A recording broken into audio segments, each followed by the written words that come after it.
हर इंसान के अंदर एक जानवर होता है। कोई उसे पालना सीख जाता है तो कोई उसे खुला छोड़ देता है। लेकिन जब किसी बेगुनाह के साथ नाइंसाफी होती है तो यही जानवर एक राक्षस बन जाता है। ये कहानी है आर्यन की, एक ऐसे मासूम लड़के की जिसे इस दुनिया ने जीते जी मार दिया। लेकिन जब वो लौटा तो मासूम नहीं, कयामत बन चुका था। आर्यन एक गरीब लेकिन होनहार लड़का था जो अपने छोटे से परिवार के साथ एक छोटे से कस्बे में रहता था। उसके माता पिता ने हमेशा उसे सिखाया कि मेहनत और ईमानदारी से जीना चाहिए। लेकिन दुनिया की सच्चाई इससे अलग थी। वो एक पढ़ाई में तेज, शांत और अपने सपनों का पीछा करने वाला लड़का था। पर जिस सिस्टम में वो रह रहा था, वहां सच्चाई को कुचल दिया जाता था और झूठ, छल और ताकत को पूजा जाता था। इस सिस्टम के सबसे ताकतवर लोग थे राघव ठाकुर और उसके भ्रष्ट साथी, जो राजनीति, पुलिस और अंडरवर्ल्ड से जुड़े थे। आर्यन के पिता विनोद मिश्रा एक ईमानदार सरकारी कर्मचारी थे जो लोकायुक्त विभाग में कार्यरत थे। उन्होंने कई भ्रष्टाचार के मामलों की जांच की थी।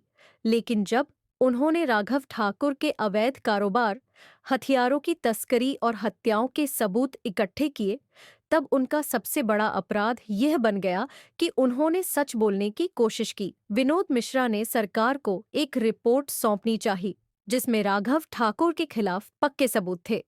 लेकिन इससे पहले कि वे कोई कदम उठा पाते, राघव ठाकुर को इस बात की भनक लग गई। और फिर राघव ठाकुर ने सिर्फ एक रात में आर्यन की पूरी दुनिया जला दी। आर्यन के पिता को झूठे केस में फंसा दिया गया। उसकी मां को दुनिया के सामने बदनाम कर दिया गया। उसकी छोटी बहन को भी दरिंदगी का शिकार बनाना चाहा गया। और सबसे बुरा, आर्यन के पूरे परिवार को एक दर्दनाक मौत दे दी गई। आर्यन खुद भी मरने वाला था, लेकिन किसी तरह वो बच निकला। जले हुए घर के मलबे में पड़ा हुआ, धुएं से भरा हुआ, आंखों में आंसू और दिल में सिर्फ एक सवाल, मेरे अपनों को क्यों मार दिया? पर उस रात रोने वाला लड़का मर चुका था और जन्म हुआ था एक ऐसे शैतान का जिसने बदले की कसम खाई थी। आर्यन को दुनिया ने कमजोर समझा था, लेकिन उन्होंने ये नहीं सोचा था कि जिससे तुम मिट्टी में गाड़ोगे वो लावा बनकर लौटेगा। उसने अपनी मौत को ताकत बना लिया। वो कई सालों के लिए गायब हो गया। किसी को पता नहीं चला कि वो जिंदा है या मर चुका। लेकिन इन सालों में वो एक नया इंसान बन रहा था, एक शैतान। उसने खुद को ट्रेन किया, दुनिया की सबसे खतरनाक जगहों पर जाकर ताकत और दिमागी खेल सीखा। जब वो लौटा तो अब वो मासूम आर्यन नहीं था। अब वो एक छाया था जो अपने दुश्मनों को खत्म करने के लिए लौटा था। अब वो आर्यन नहीं था, अब वो सिर्फ बदला था।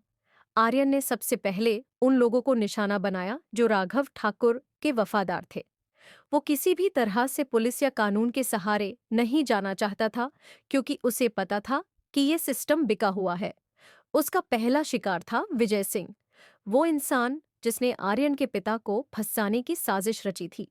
एक रात विजय सिंह की गाड़ी तेज रफ्तार में जा रही थी कि अचानक ब्रेक फेल हो गए। विजय को समझ नहीं आया कि क्या हुआ, और फिर गाड़ी पुल से नीचे जा गिरी और विस्फोट हो गया। आर्यन दूर खड़ा देख रहा था, आंखों में कोई भाव नहीं थे। इसके बाद बारी थी उन पुलिस वालों की जिन्होंने झूठे सबूत बनाए थे। उन्हें भी एक एक करके निशाना बनाया जाने लगा। कोई सड़क हादसे में मारा गया, कोई गायब हो गया। फिर आर्यन पहुंचा राघव ठाकुर के सबसे करीबियों तक।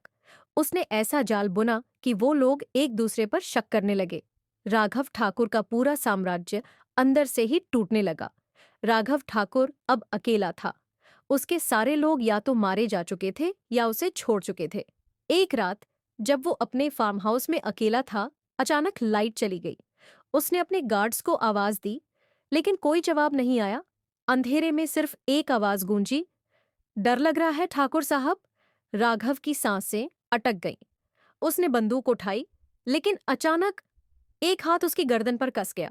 आर्यन ने धीरे से कहा, तूने मेरा सब कुछ छीन लिया था, अब तेरा वक्त खत्म हुआ। और फिर एक चीख गूंजी और सब खत्म। अंतिम संदेश आर्यन को कोई नहीं जानता था। वो बस एक कहानी बन चुका था। कभी कभी बुराई को मिटाने के लिए खुद बुरा बनना पड़ता है, और कुछ इंसान इंसान नहीं रहते, वो बदले की आग बन जाते हैं। ये दुनिया सिर्फ ताकत को मानती है और मैं अब सबसे ताकतवर हूँ, क्योंकि मेरे पास खोने को कुछ नहीं है।